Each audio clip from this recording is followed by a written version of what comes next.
What's good, y'all? It's Jared here with Black Wealth Renaissance. We're here at the Yes Honey Collective. It's been an amazing event. It's been like crazy just listening to all these panels and all these people dropping all this knowledge. Now we've gotten a few of them separated, and we're about to have a roundtable session where we're going to talk with four very influential groups. We're going to talk with Millionaire Mindset, the Unconventional Wealth, Black Wealth Renaissance, and we're even going to be featuring the King Me podcast. So with that being said, I want to roll straight into it, and I want to get everybody to go ahead and introduce themselves and talk about what they do and how they go about it. And I'm going to just go ahead and pass it off to the next person. All right. My name is Josh. Josh David, JD, whichever you want to call me. I'm a serial entrepreneur. I dabble in politics. I dabble in real estate. I dabble in finance. Current endeavor that's really consuming most of my time is Claris Limeade. It's a recipe that my grandmother gave me. Before she passed, and it's a beverage company that I currently run and own. I'm Jalen. I'm one of the co-founders of Black Wealth Renaissance, and primarily I just work on the business. I jumped off the porch in October to really just say, let's do it. And what I'm primarily just doing is working with my bros. We're spreading financial literacy. We're pushing the agenda of working together through group economics. We're also just pushing the agenda that we are not stagnant. We're not a stagnant race. We have a lot more to offer, and that's pretty much what I got. All right, what's going on, guys? My name is Oge Madu, aka Money Madu. Primarily known through Black Seed Group, which is an investment firm that deals with raising money to invest in real estate, stocks, and businesses in general. I'm a personal finance author, so I've written a book called 10 Reasons Why You're Living Senseless, which is published by my friend Adrian here. Also, I have my own fitness athletic line called Phoenix Athletica, and just always up for partnerships with, Xavier, B, Josh. It's funny how, we had the whole unconventional wealth chat as just guys from Twitter. Guys from Twitter. That's pretty much how it all started. So I'm glad to be a part of this roundtable here. Glad to be a part of all these strong black men and just being able to talk real shit. I'm Xavier Miller. I'm an entrepreneur, real estate investor, real estate consultant. I'm half a millionaire mindsets. I'm also Air Force veteran, hailing from Chicago, and pretty much my goal is pretty much similar to BWR, just putting our community on, giving us access to conversations that we often not like privy to. Just hearing people like y'all have these conversations, and most people ain't got access to this. They don't hear shit like that. And I know because I get the feedback all the time. People saying, like, I've been selling dope all my life. I ain't never heard no people talking like this. So you hearing these conversations, we just trying to put them on a mass scale so people know it's hella options for us. Like you talk about doing kingship. It's hella options for us. If we call ourselves kings, we got access to anything. We can do whatever the fuck we want to do. There ain't nothing stopping us but ourselves. So that's pretty much my whole goal. My name is Kelly Rhodes. I'm a co-founder of Black Wealth Renaissance. I handle most of the product development for Black Wealth Renaissance. And I actually also have a full-time gig as a safety coordinator for an oil company out in West Texas. And I'm just here. Basically, as for Black Wealth Renaissance, our goal is to help others maintain and attain generational wealth throughout the black community. Because we started this because there's not a lot of platforms that you can go to and see all this great information on how to get that generational wealth, and we just want to keep spreading the information. Bless up. My name is Chris and Play, one half of the King Me podcast. Hailing from Sacramento, California, Northern California to be exact. CEO and founder of For Your Epiphany Foundation Incorporated. It's a nonprofit here where we work with all generations of people. I started working with babies to help them fall in love with themselves and their dreams. And as a result of them falling in love with their dreams and themselves, they've been able to excel in different places. The problem was there was generational trauma that was taking place. And so I would get 5 steps and they would take 10 back. Right? And it was happening constantly. I got them for 2 hours. They got to be in school for 10.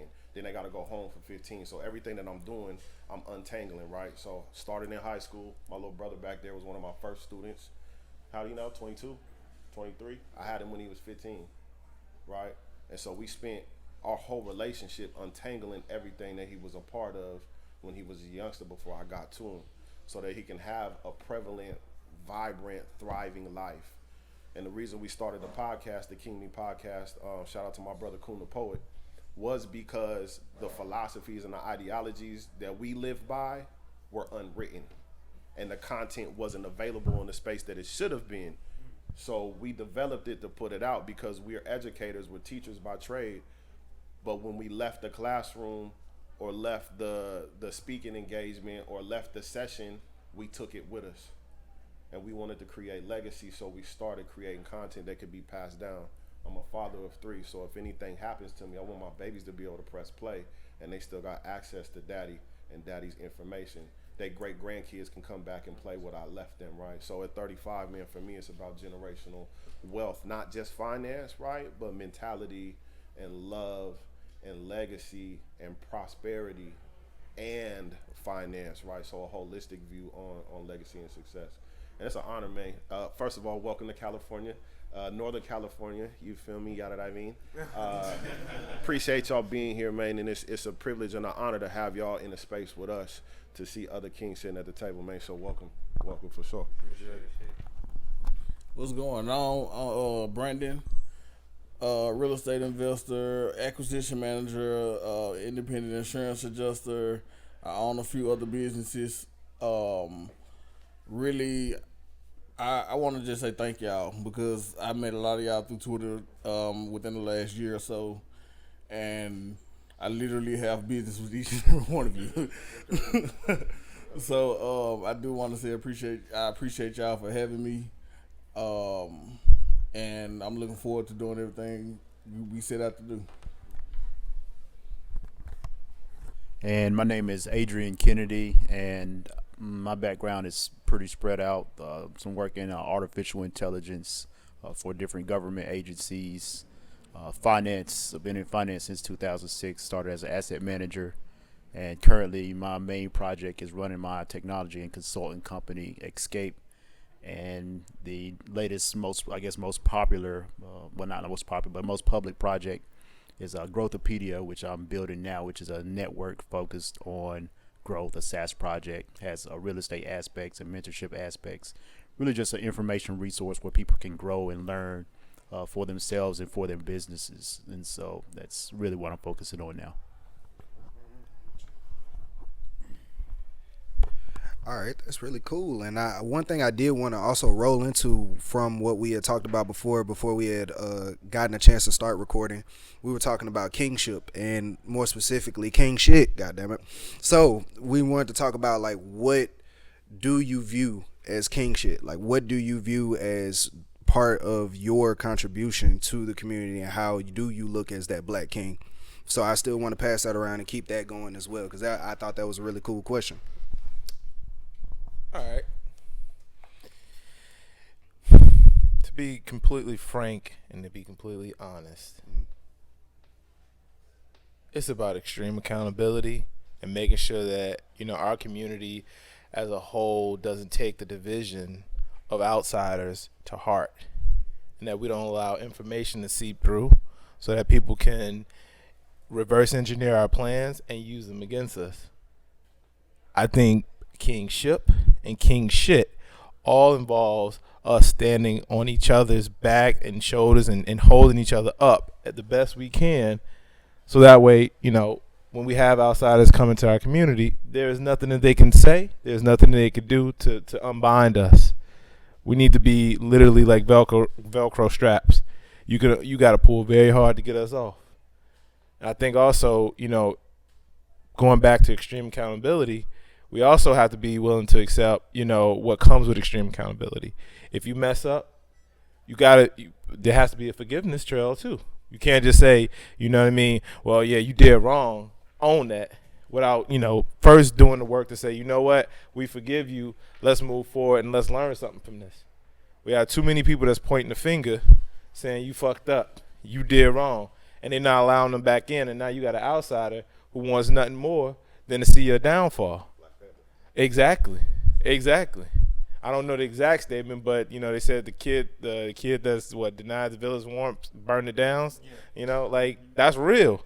I grew up in Chicago. You know exactly what that's like. You guys see the violence that go on every day there.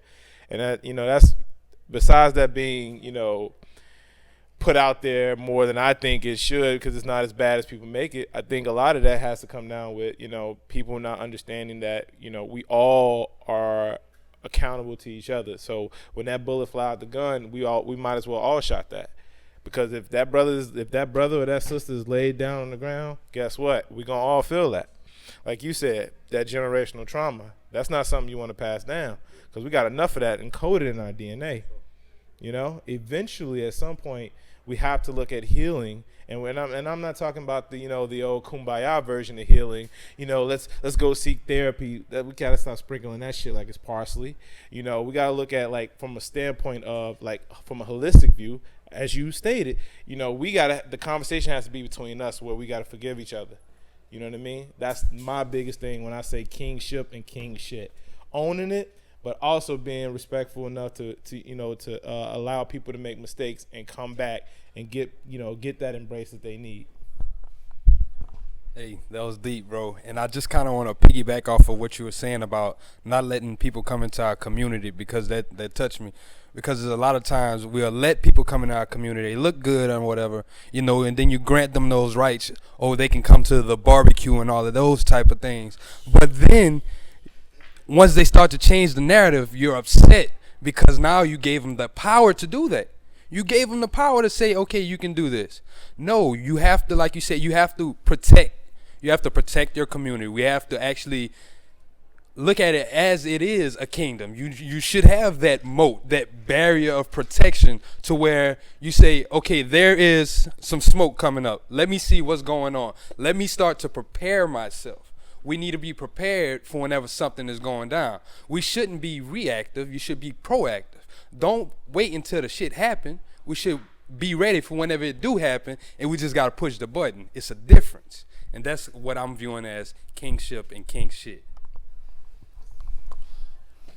Shit. But, for me, what they say, segregation kind of ruined the black people. You know what I mean? Because like with the integration, you allowed all these people to kind of come in, and then what's happening is, certain races have nicer things, so all of a sudden we're trying to latch on to that when it's something where we are smart enough, we do have the resources. Let's go ahead and build our own. One of the biggest things for me is like not trying to always, this bar isn't letting me in. Let's build our own bar, let our own people, you know what I mean? And so kind of just backtracking what as far as like kingship goes is like some of the things I plan to do and in the process of doing is, for example, I have this real estate fund. This fund is simply, I'm working with Brandon on this. I'm raising $10 million to purchase property in Memphis, in Houston, in the hood, revitalizing most of these houses that have been vacant, that have been abandoned.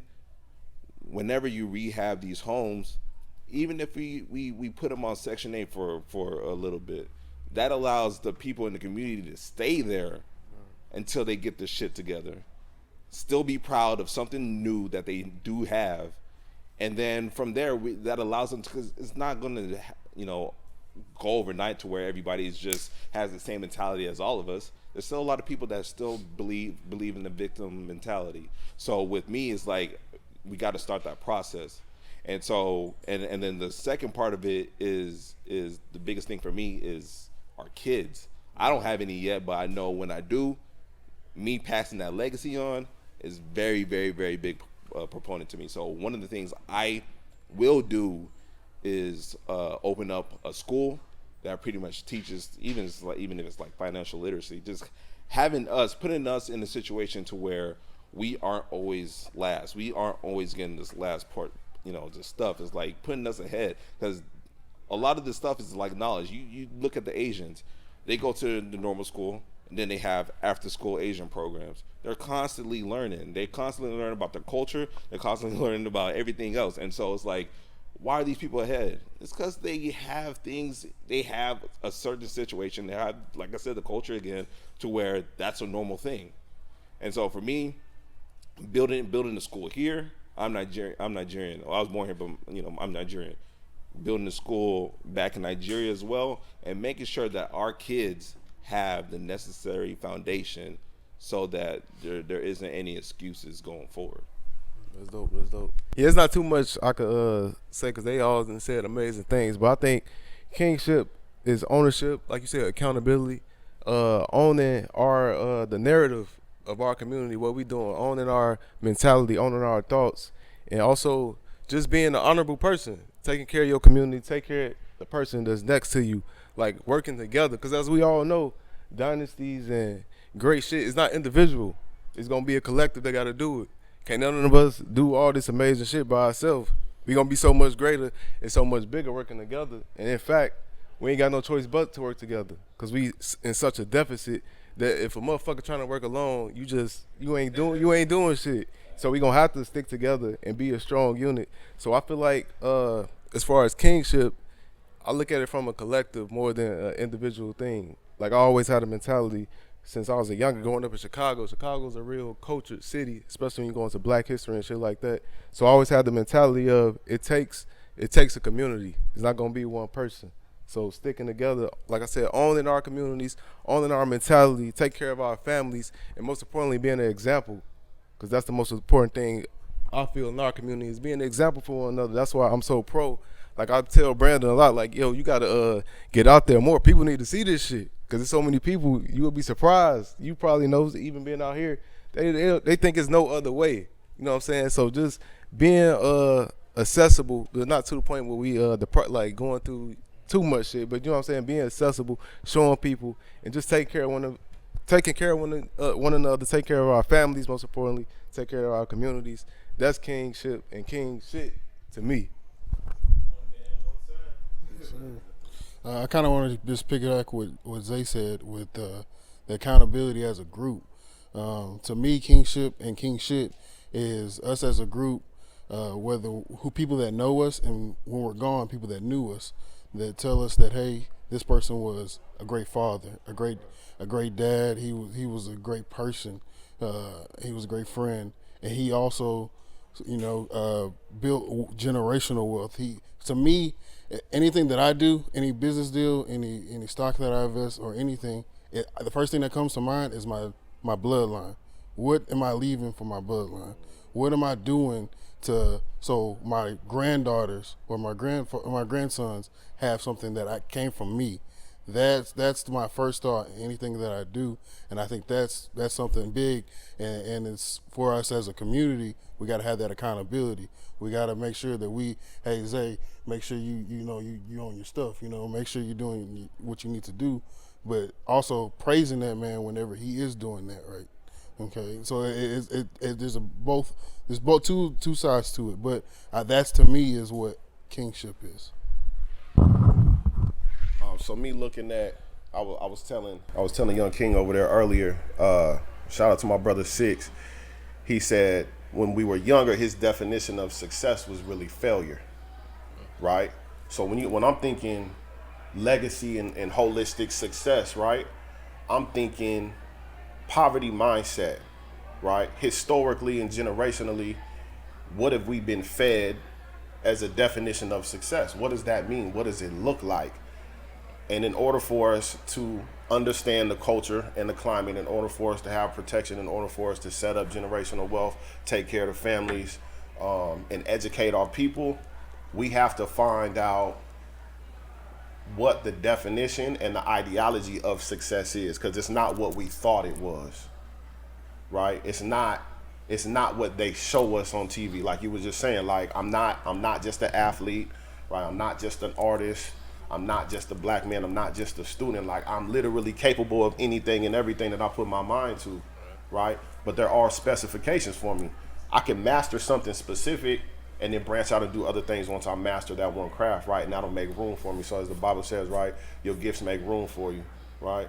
And the seed goes to the sower. So I'm looking at the perspective of kingship holistically and changing the narrative so that it exists for all of us in the same perspective, because we all from different places, which means we have different definitions, we have different norms, we got different ideologies. But imagine when we all go back home, if we all have the same streamlined idea of success, right? And we all move the same, even though we are compartmentalized. Some people do real estate, some people do business, some people doing some futuristic shit that I can't even spell. If we have them type of ideologies, we can literally set up a system so we can define what success is for us, and we don't have to live in the definition of success really being failure at the end of the day, because it's really not what we think it is, because them other motherfuckers is playing by a different set of rules. And if we don't have keys to the kingdom to get in their kingdom, we ain't never gonna learn the rules, right? So again, like, kingship for me is, how do we create and own our narrative and put ourselves in a position so that success is tangible, right? And our narrative, our culture, our heritage belongs to us, and it's not predicated or defined by anybody else or anything else. All right, so kingship to me, kingship is building a legacy. Throughout history, kings have been leaders. They've been partners. They've been fathers. They've been, all these great things. They've been great men, historically. And it's a community, like y'all said, it's a community effort. Okay, anyway. But yeah, kingship is just, being building something that is going to last throughout history for your folks, for people that's you're not going to live to see. Kingship is, like you said, accountability. Owning up to what you're doing the right thing even when nobody's looking, and just being the best person you can be. And just like relentless, just whatever's in your way, just knock it down. I think I tell people all the time that the major difference between us and them, they may have the easiest access to everything, but there's not one single law that says we can't do that. We gotta go out there and find a way to do it. When you find the ways to get into stuff like insurance adjusting, I've been in it 3-4 years, and it's mostly predominantly all white men. You find a way to get into that and bring more young black people in there. That's king shit. You doing what Adrian's doing, building a platform where literally everybody can go on there and learn, and and submit their piece of information or whatever. That's king shit. And I'm gonna pass it on to Adrian now. And from my perspective, I would say kingship is ownership, and not just ownership of physical goods and financial assets, but ownership of the mental space and what ideas and perceptions and realities you have in your head. Because I think a lot of times a detriment to a lot of us has been letting other people's definitions and perspectives define us, and being able to unlearn things that aren't helpful and don't help you produce any type of mental or financial wealth and success is easily one of the first steps to becoming a king. Because first you have to conquer yourself before you conquer any lands. And so being able to do that and form partnerships across literally the country and the world with other people, so then you can have these valuable networks that we're building here. And that's really how I would define kingship, is just having that ownership, honoring your relationships, like your ideas, like your assets, the education of the people in your community and family, like from the ground up, just owning everything, like forever. That's how I define it.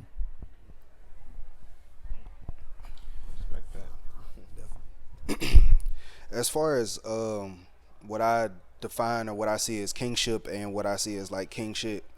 So not to go too much off of like piggybacking off of what B said, but I see kingship with the P as being like the standard that we hold ourselves to, like the way that we establish a standard for us to carry ourselves as not only like African American people, but also specifically as far as this group goes, for African American men.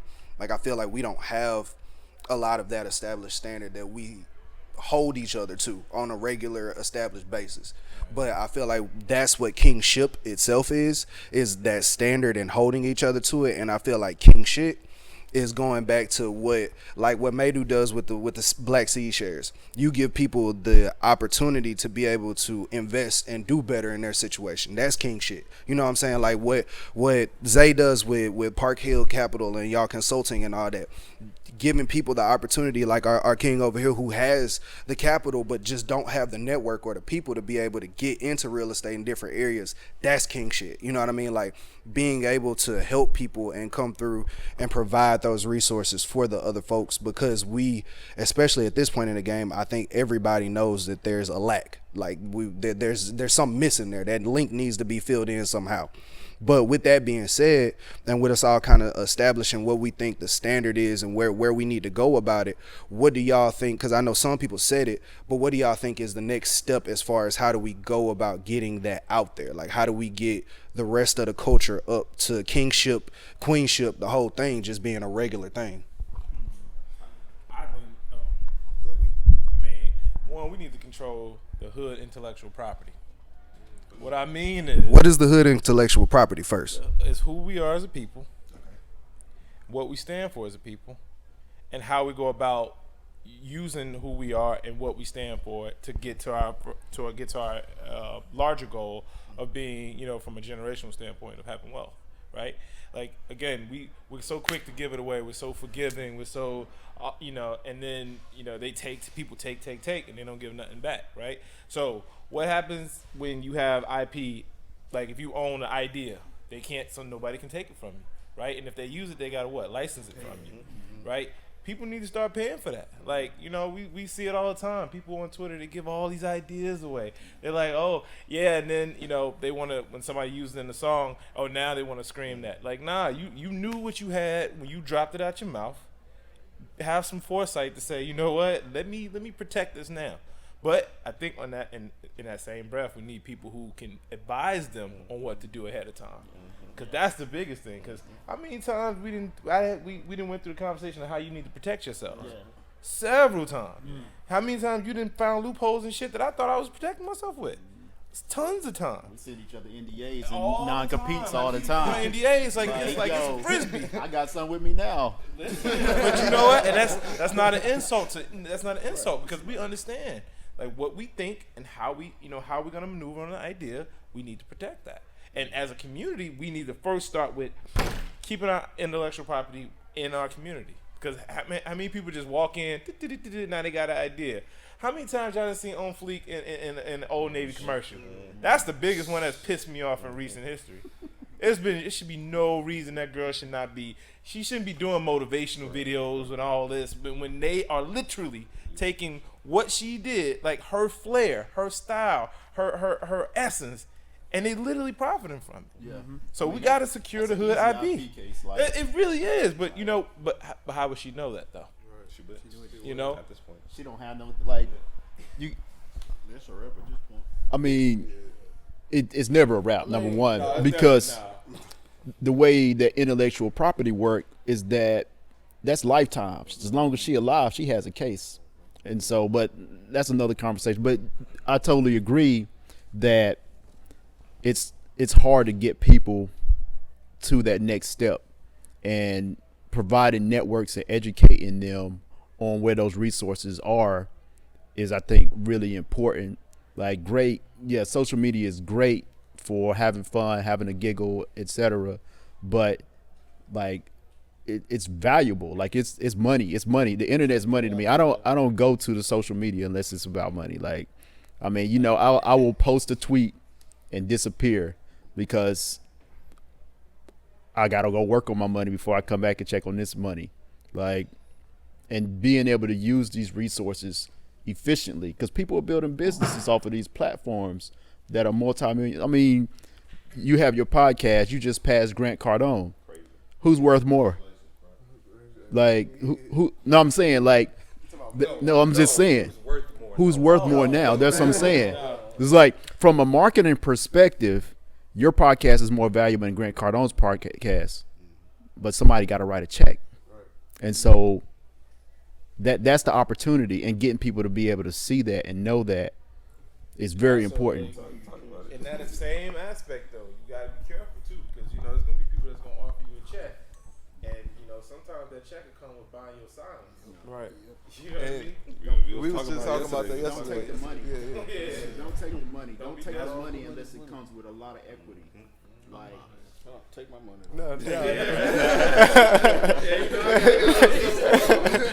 No, but we talked about that yesterday. How like we already have people reaching out to us. no. Literally, no. Yeah, that's send me whatever. I will look over it because you don't want that. I started Growthopedia December the 6th was the launching date. I made revenue by January 3rd. Founders of other companies are already looking at me on Angel List, and it's barely been 45 days. They sweating. I mean, that's it. I mean, when people see that we have great ideas, they understand that if it's making money there, it's going to make money everywhere. And what you want to do is protect that in the right way, because that's not $1 million idea. That's $1 billion idea. And you got to have those pieces in place. Like I started my most recent LLC. I filed the paperwork on the 31st. I got it back on the 6th. I set up the bank account last week. It's 2020. I'm already 2 years ahead of who else is going to try to catch up. By the time I come out with my next step, they're never going to catch up. And so I don't have to worry about that. Everything is in place. I own my IP. I own my corporation. I own my LLC. All of these things are in place. I'll file a suit in a second.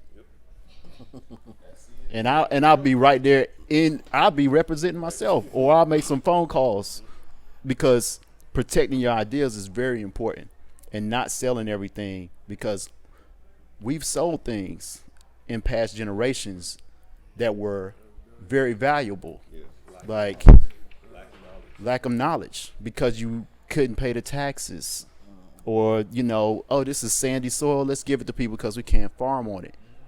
Like, we could talk about Charleston and why we are in Mississippi, because people couldn't farm there.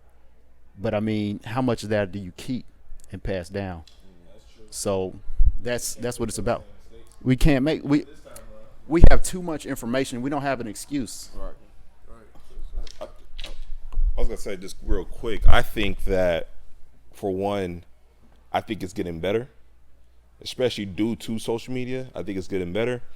I think also a lot of people who are, let's say, over 40, or it doesn't really matter the age, but a lot of people are already set in stone in their ways, so it really doesn't matter. That's why I'm big on educating the youth now, so that by the time they're of age, they're raising their own kids, that mentality is already gone. You know what I mean? Because a lot of people are already set in their way. Gotta purge it. It's called learned helplessness. Like they just think that's it. You know what I mean? But knowing your audience too, right? Social media gives you an opportunity to segment that. Correct. Like we've seen, you've seen it, we've all seen it, how if you focus on if you know who your target is, you can easily identify and get to them on social media. Whereas before, that barrier of entry was, okay, you might be doing something on one block, you might be doing something on another block, but that little bit of gap right there, we can't communicate with each other. Now we really don't have a reason not to. I think, also with that, we got to stop being apprehensive too. We always talk, sometimes we go ghost on each other, but that's because we working on stuff. But usually we come back and be a fire, boom, okay, here's this, and this. You know what I mean? And, I think when it comes down to us sharing our knowledge, just kind of going back to what I was telling y'all about protecting the hood IP, we also got to remember, you know, if somebody's sharing, like, we'll throw an NDA to each other, but sometimes you get excited, you want to throw an idea out there. We can't be opportunistic and try to take advantage of other people that's in our same situation, or, you know, whatever the case may be, that look like us, because that's you know, that's short lived, right? Like, you might get a few dollars off of it, you know, but you're gonna let that beautiful idea die because you got greedy, right? Like, you know, sometimes like, when you go prospecting for gold, that top rock, you know, that you got to knock that off, right? You might get a couple little pieces of it, but it's a lot deeper than just what the surface shows you, you know. And like, a lot of ideas, they have so much, you know, they can blossom into these amazing things, but sometimes we stifle ourselves by saying, okay, well, this is not where you're going to cap yourself, but you'll look at what somebody else is doing, you know, that's not in our community, and you try to gauge yourself off of that. Like you were saying, you know, we are above, you know, judging ourselves and kind of metering ourselves based off of somebody else's narrative that don't look like us, that don't have the same drive as us, same hustle as us, the same spirit as us. You know what I mean? We look like fools trying to, like, follow that path. You know what I mean? Like, yo, if anything, you know, like, we have to kind of design our own path, right? Like, we are all architects in our own right. Right? Like, you doing your thing, you doing your thing, you doing your thing. And the thing is that we're all sitting here because our differences literally can bring us together, because now we know, like, damn, okay, if I need to go talk to somebody who can really get to kids and actually has a plan to formulate out, that who thinks long term, 10, 15 years, I can go talk to bruh. You know what I mean? If I need financing, and I need somebody who can structure it, I can go to you. If I need, okay, cool, I need somebody who gonna put the money in and gonna let me do what I'm gonna do, call Brandon. If you need a think tank idea, call Adrian, because he's gonna overthink it, but he's gonna hit you with, like, you know, he's gonna hit you with some simplified points that you can go back and take and say, all right, cool, I got this. Or you hit Zay up, he say, you know what, we need to you know, drop this margin, this disconnect between the hood and corporate America. You know what I mean? And you know what? Let me not use corporate America as any type of guidance tool or whatever. Just the hood and people that's getting it. You know what I mean? Because sometimes they don't realize they are literally doing the same thing, just on different courts. You know what I mean? Like, the same thing. Man, you know, like turn this mic off. You want me to talk about that? Listen, some of the best mathematicians I ever met sold dope. You ain't never learned. You know, and they'll tell you quit. I'm trying to tell you, pimps are the best marketers out there. You know what I mean? Like, I know those are not things that people find attractive, but, you know, you can find a lesson in everything. You know what I mean? But we gotta, you know, sometimes not put the stigma on each other that we, you know, like, oh, you're in this lane, so I don't want to rock with you. But, you know, like, yo, it might be that's the only thing they know. You know, I'm saying you gotta go change them, but shit, if you ain't trying to learn something from them, like, yo, how, you know, who are you? Like, don't judge them. Don't judge them. Yeah. You know what I'm saying? Give them, because people don't even know. They don't, right? Like, yo, you know how many times you told me something, I'm just sitting there like, and you know, I fancy myself a somewhat intelligent person. I'll be sitting there like, we know about none of the stuff y'all be talking about. But you know what? But we'll explain to each other. Right. Like, when I explained to y'all how to buy gold, y'all was looking at me like, huh? Like, you was sitting there like, wait, what? Asset? What the hell is that? Like, yo, but it was something that I was proud to tell y'all. You know what I mean? Like, I ain't feel like I was stunting on y'all. I ain't feel like I was trying to teach the ignorant nothing. I was just like, yo, the guys need to know this, just in case they ever run across this. And I think that's, like, as a community, what we need to do more of. You might run across this. Let me give you some of this game so you can go out and do something with it. You know what I mean? I want to throw this in a pot for y'all. Anybody over 35 in here? Okay, so how old are you? Oh, damn, you got me beat. So we the OGs sitting at the table, right? Young OGs. I'll take it that way. Yeah. So, but look, the perspective that y'all carry for y'all being so young, I wasn't thinking like this at 25. I don't know about you. But where I'm from, it's a whole different perspective in your 20s. I am the original hyphy movement. So everything that y'all heard about, all of that shit was popping. As a whole different world, right? I wanna say thank y'all for being inspirational and for living the life that you living. Because y'all are starting so young, by the time y'all get 35, 36, y'all growth is gonna be exponential. And you guys are gonna lead a whole different perspective, right? And I want y'all to start thinking about holistically the version and the narrative that we want to tell from a heritage standpoint. Y'all are light years ahead, and y'all may not know that because your circles feed each other. But the ones that you focusing on serving and the babies that I'm serving, the heritage that they belong to is the culture that they're a part of, right? So your culture is your values, your norms, and your beliefs. We got to figure out how we're going to change the narrative by creating a new value system, by creating some new norms, right? By creating some new beliefs. And the only way that we can do that is for y'all to continue to become masters of your fields.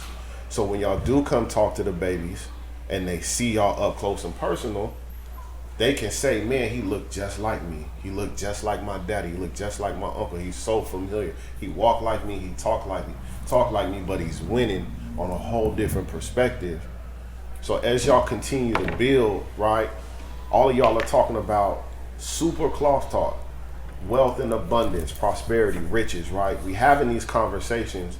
There's a whole nother generation behind us, in front of us, and next to us that don't have that mindset. So as we're progressing, as we're building, we also got to teach. Y'all are responsible for all of the wisdom that you have to not only teach each other and uplift each other, but y'all got to leave breadcrumbs behind y'all so the rest of the tribe can catch up. Some of us are dealing with so much generational trauma that we can't get out of the whirlwinds and the earthquakes that we in to even see what half the shit y'all talking about right now. So how do we do that, right? So my challenge for y'all, while y'all in my city and when y'all go back home, is start thinking about what are the breadcrumbs going to be that I'm going to leave. Because I got so much knowledge, I got so much wisdom, I'm so far off into what it is I'm creating, I may not be able to come back. Me and my business partner have this thing, it's called the 5,000 foot view, and then in the trenches. So y'all are 5,000 foot view, cloth talk all day, what y'all talking about. So again, some of this shit I can't spell because I dropped out of school in 4th grade. That's another story. But I live in both worlds. I can come sit at the table and have a crafty, articulated conversation with y'all about some certain things, but then I can also go back to the hood or to the trap or go talk to the babies who ain't never heard of none of this shit and give them the game in a way that they can take advantage of so that they can start following the system that we creating. Right. So I think in order for us to be successful, we got to start creating a heritage. That's the first thing they strip from us. Heritage. The heritage. We don't have we don't have a language. We don't have holidays. We don't know where we from. I just came back from Africa this summer. We don't know none of that shit. One of the Africans, I was in Egypt, and the brother was like, "Where you from?" I was like, "The States." He was like, "Nah, where you from?" California. He was like, "No, where you from?" Sacramento. He was like, "Nah, brother, where you from?" I was like, "Man, I'm from Oak Park, right? It's one of the hoods in Sac. Like, that's what I'm from the P." Like, he was like, no, you don't understand. Like, you look like you're Sudanian. You look like you're from Sudan. Your facial structure looks like them.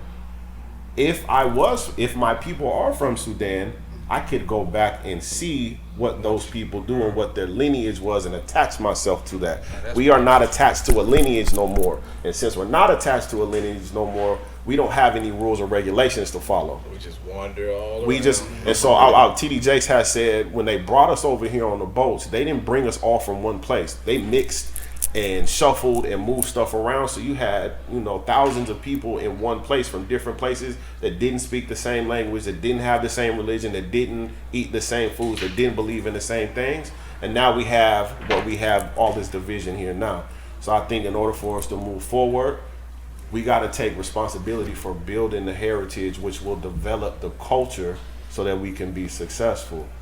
So I want to challenge y'all with that, man. Whatever y'all doing from here on out, y'all just continue to build amongst yourselves. But remember, like, if we build a king code, we got to live by that code for sure. 100% agree. Most definitely, bro. Yeah. 100% agree.